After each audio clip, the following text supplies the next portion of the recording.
ধেমাজি থিয়েটাৰী ৰং থিয়েটাৰী ঢং নাট্য বিদ্যালয় উদ্যোগত দুদিনীয়া কাৰ্যসূচীৰে 2023 বৰ্ষৰ 5 আৰু 6 মে' তাৰিখে ক্ৰমে নাম প্ৰসংগ আৰু ভাওনা প্ৰদৰ্শন কৰি নিজা বিদ্যালয় গৃহদুৱাৰ স্থাপিত কৰে। এই অনুষ্ঠানত সমাজৰ গণ্য-মান্য ব্যক্তিসকলৰ লগতে শ্ৰী বিমলা গগৈ, শ্ৰী চন্দ্ৰ বৰুৱা, শ্ৰী বলীন বৰগোহাঁই আদি ব্যক্তিসকল উপস্থিত থাকে। ভাওনা বৃন্দাবন মুৰাৰী পৰিচালনা কৰে প্ৰশান্ত বৰা, ৰূপজ্যোতি বৰা আৰু তেওঁলোকৰ সহযোগীসকলে।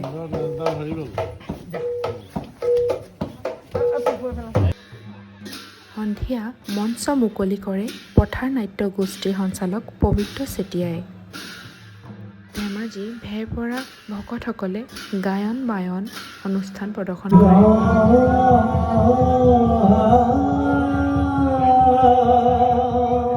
শিশুসকলক সকলো দিশৰ পৰা আগুৱাই নিবৰ বাবে অনুষ্ঠানটোৱে যথেষ্ট সজাগতা সৃষ্টি কৰি আহিছে।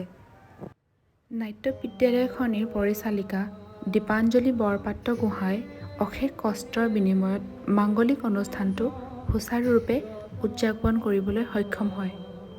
লগতে এই নাট্য বিদ্যালয়খনিত নতুন বৰ্ষৰ বাবে নামভৰ্তি চলি আছে আৰু লগতে শিশুসকলক পূৰ্ণ প্ৰস্তুতিৰে দুগুণ উৎসাহেৰে আগুৱাই নিবলৈ সদায় চেষ্টা কৰি আছে।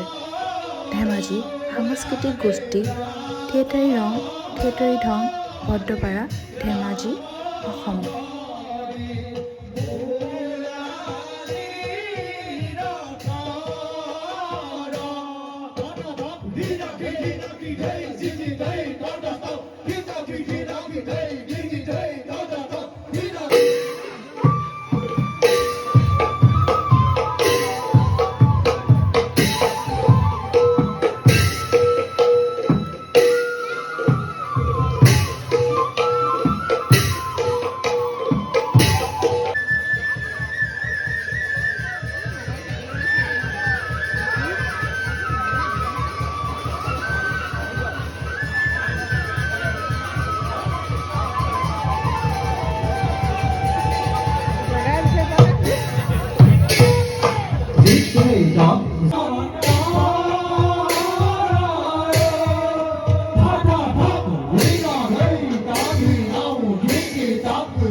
নাট্য বিদ্যালয়ৰ শিক্ষাৰ্থী তথা শিশুসকলে সুন্দৰ অভিনয় কৰি ৰাইজৰ বিপুল সমাদৰ লাভ কৰিবলৈ সক্ষম হয়।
তোমালোকৰ সহায় দিছে, তোমালোক নৃত্য